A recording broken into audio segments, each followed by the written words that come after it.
In Tragedy, a true crime podcast, we discuss crimes that may be violent in nature. At times, we may cover homicides, missing people, and other topics that may be unsettling. Listener discretion is advised.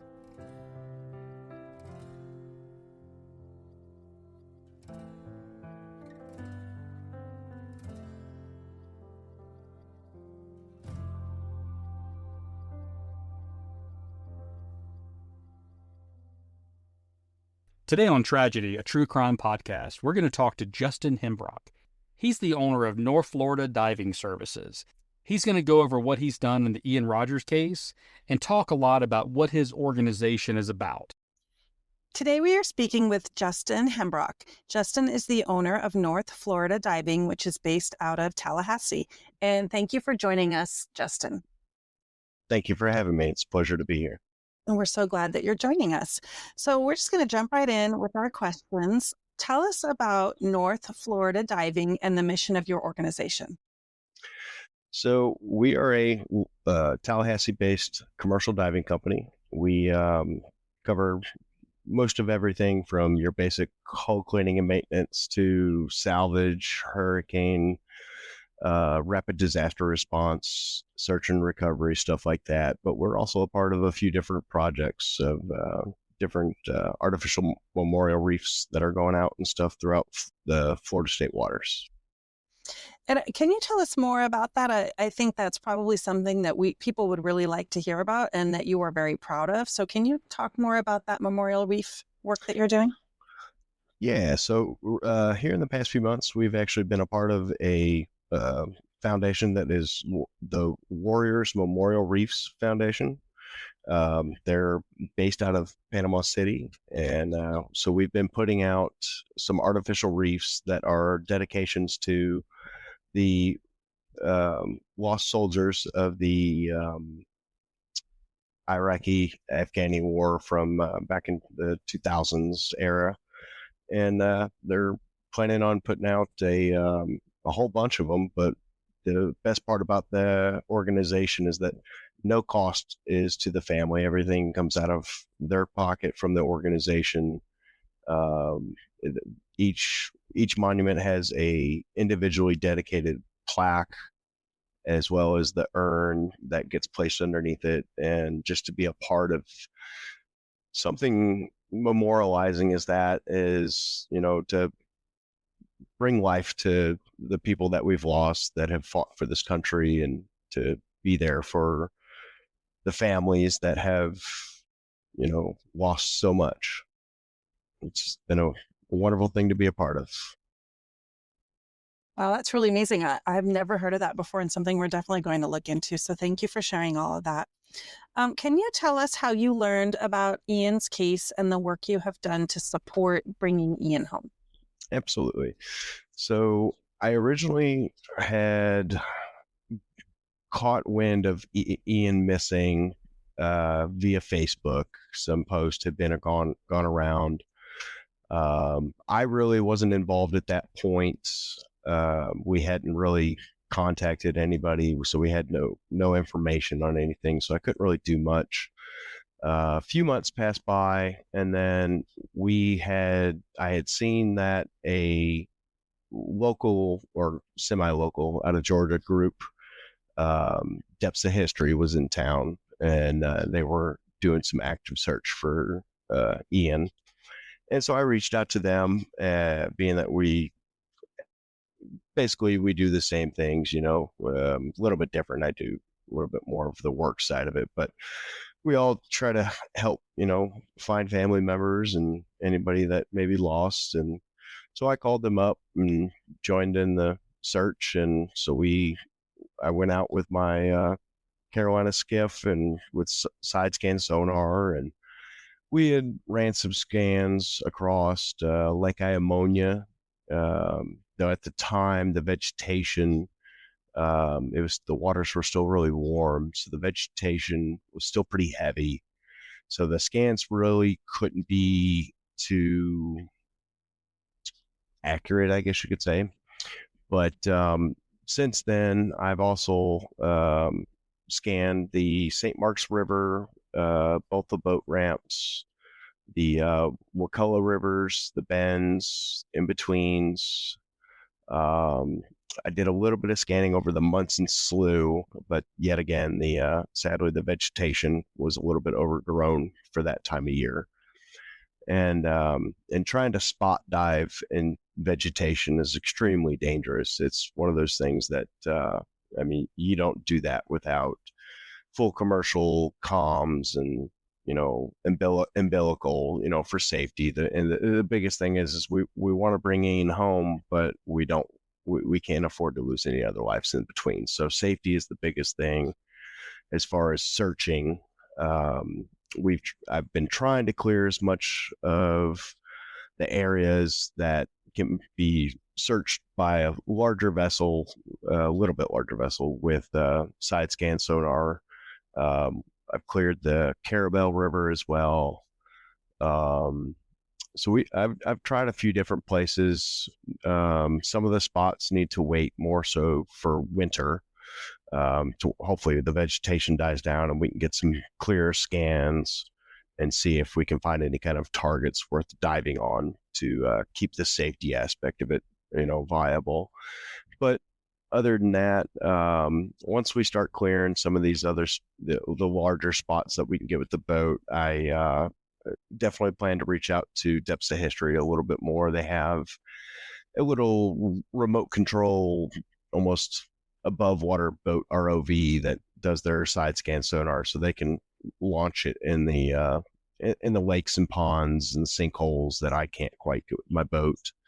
And hopefully we can start knocking down some of the potential areas. The only issue I've ever had is I'm fairly new into this search, so I don't really have much information to go on. I do have a little bit of a map that Depths of History had come up with, but other than that, I really don't have much of a background. So I'm here to kind of also learn and hopefully find some more stuff so we can try some better searching.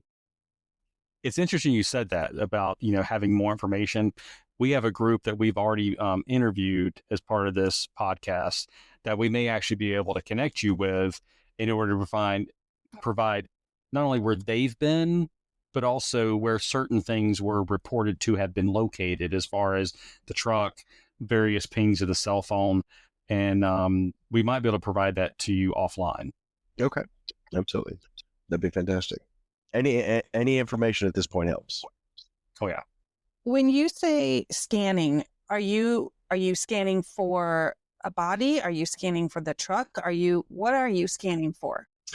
Ultimately, for now, the biggest thing would be to identify the truck. There has been enough time, sadly, that has lapsed that I don't believe you would directly see the remains if they were still there. It would be one of those things that we would be trying to strictly identify the vehicle at this point, or a vehicle potential to dive on. Mm-hmm. If he is in the water, that's the best we can do is try to do it that way. Because other than that, had it been within the first month or two potentially, but this far on, we're strictly looking for his truck. Okay, that's helpful. And now you talked about the Wakulla River and the Carabel River and St. Mark's. Mm-hmm. How do you decide where to go? So I was actually forwarded a map from Depths of History. I believe that was in coordination with one of the other entities that have been involved. I believe that you may be actually speaking of. Might be. Yeah. So yeah. So they had they forwarded me on the map when they had to move on and go back home.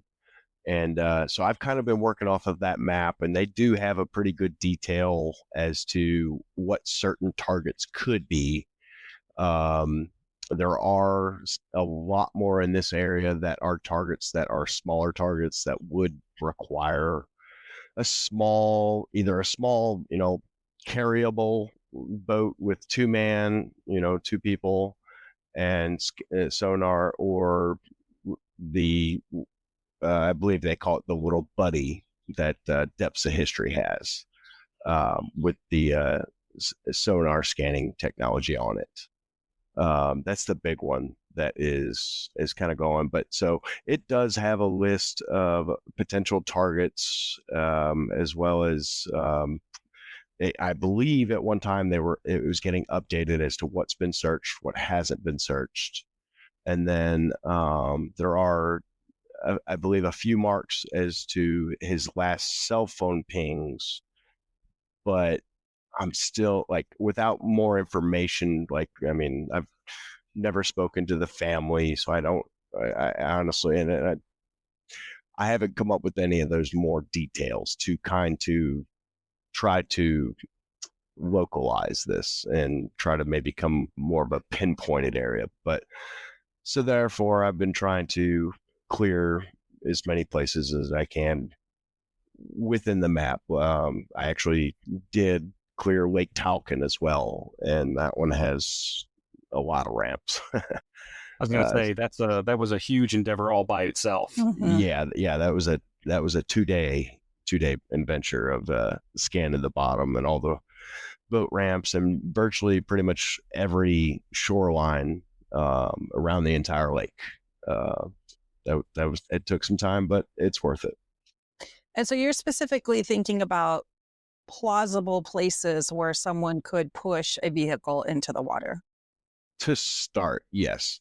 I do have a few places in mind that are on the map, just by looking, through Google Earth, as well as their map, as far as potential targets, and trying to look at roadways and access, stuff like that.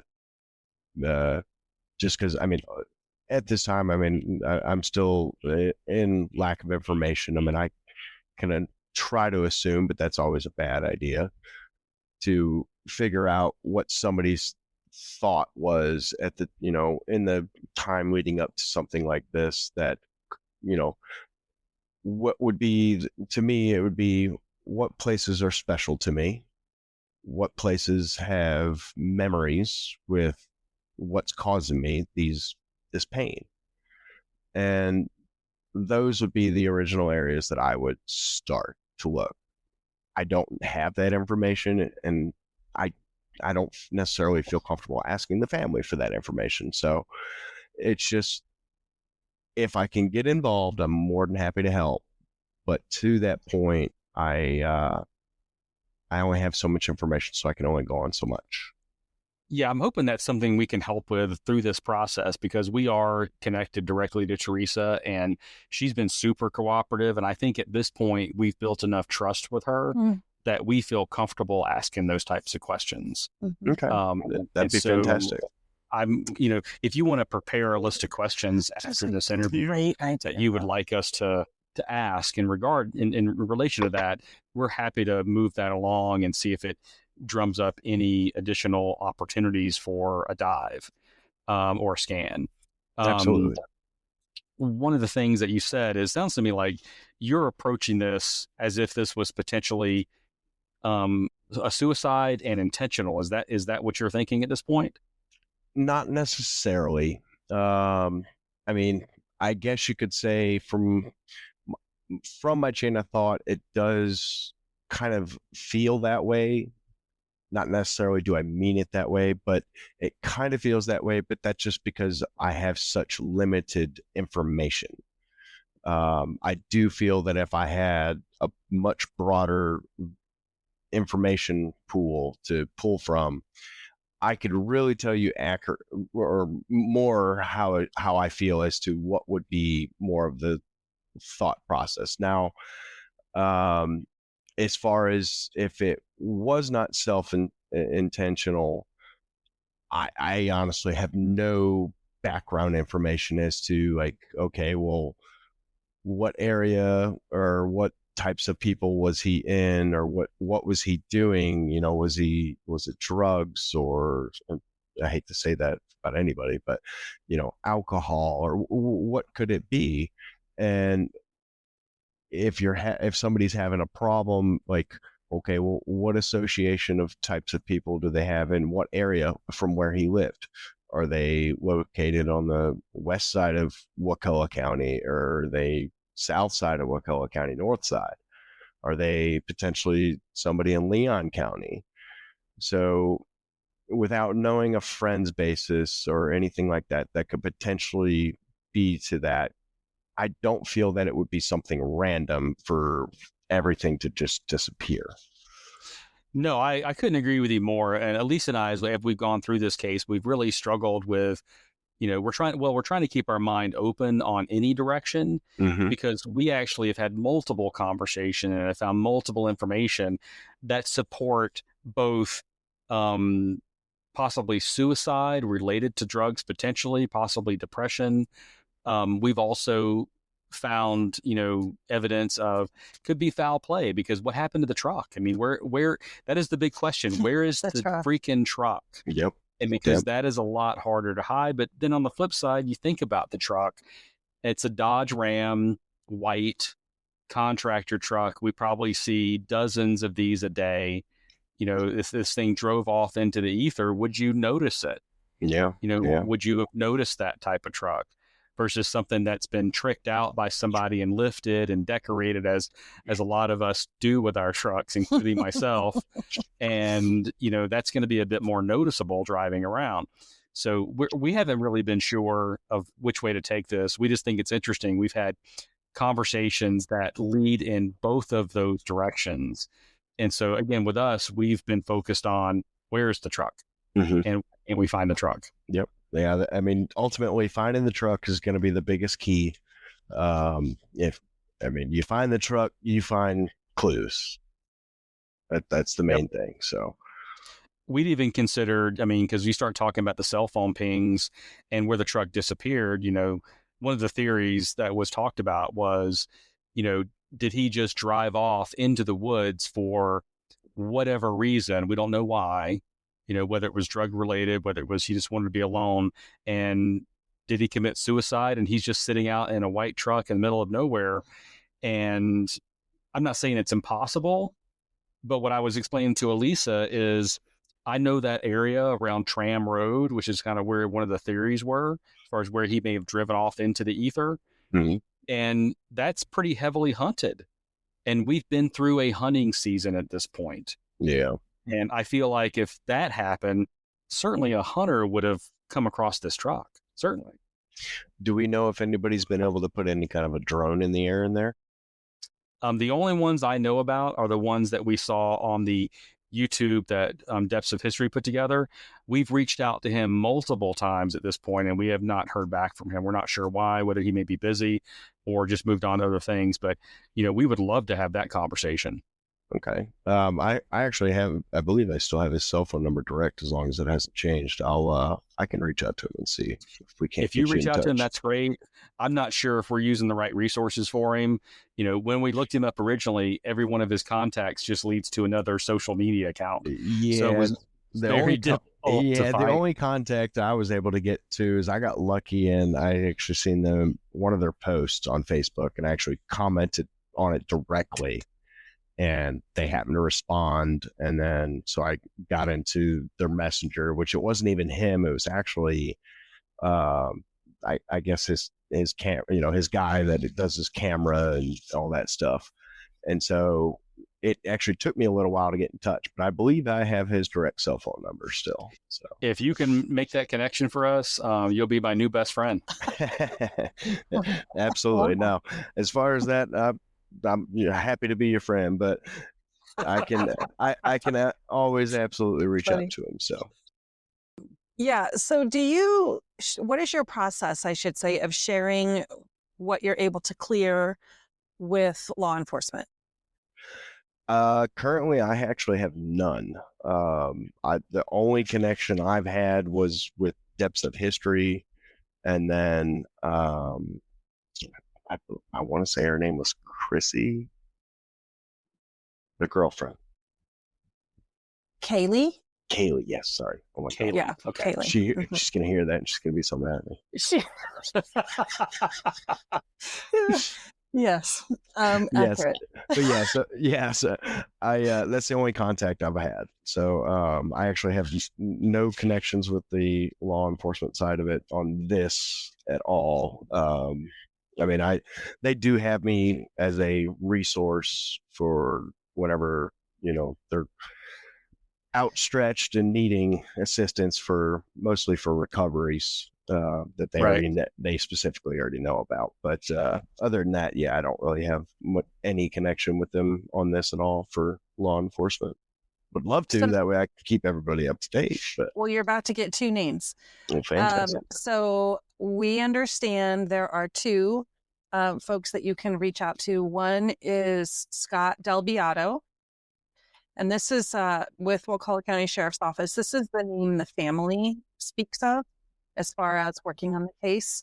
And I actually just received an email today from Captain Brett Sirachi, and he says the lead investigator on Ian's case is actually Major Eddie Wester. Okay. I may have to get that information outside of this, but yeah, anytime you want to share something with them, I would go ahead and email Scott Del Beato and Eddie Wester, and we can give you their emails. I know their naming conventions, so we can send those to you, because I do think it's important that you and the Adepts of History and the other organization are sharing that information with the sheriff's office. Right. You guys are doing really, really important work. It needs to circle back to them, in my mind. Well, and the other thought I've always considered is it's not just for Ian. I mean, I don't directly know of any other cases, but I mean, for all we know, there could be anybody else that could be lost out there. So you might find something else. Yeah. And well, I've always seen it this way, especially in the business that I'm in. It could very well be me one day. And I would hope that somebody would come and look for me. Yeah. So if someone wanted to contact you about your organization and what you do and maybe get some support from you, what are some ways that you can be reached? We are on Google, North Florida Diving Services. We're out of Tallahassee. You can also reach out via email at northfloridadiving@gmail.com. Our phone number is also 850-782-1065. You can call or text at any time. I do offer emergency services, so the phone line is pretty much open 24/7. All right. Do you have any other questions? I don't. Is there anything that you wanted to share that we didn't ask you specifically about? I would like to say that my heart goes out to the family and the friends that were close and lost the loved one. That's something I know they're going to eventually hear. So I would like to pass out my condolences. Well, we appreciate that. When obviously they'll hear it, so I think that's great. Mm-hmm. All right. Well, thank you so much for having me. That is no problem at all. I appreciate you coming on.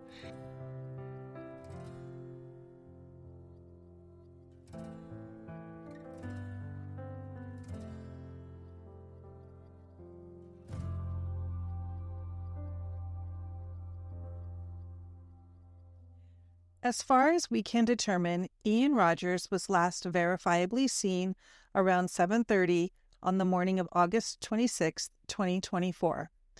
At that time, he was picking up tools for work from his mother's home in Crawfordville, Florida. Somewhere close to 8 a.m., Ian spoke with his boss to report that the work truck he had just been given was overheating. It seems at least 2 text messages were sent from Ian's phone sometime after 8 a.m. and before 2 p.m. Ian never made it to the job site that day. At the time of his disappearance, Ian was wearing a black hat, sunglasses, a blue long-sleeve dry-fit shirt, a white undershirt, tan cargo shorts, and brown work boots. Ian has a half tattoo on his right forearm, which consists of 2 gorillas and a salt shaker, a tribal tattoo on his left calf, and a scroll tattoo with the word Mom on his right calf. If you have any information, please call the Wakulla County Sheriff's Office at 877-445-7100, or you can email us at tragedy@truecrimepodcast@gmail.com.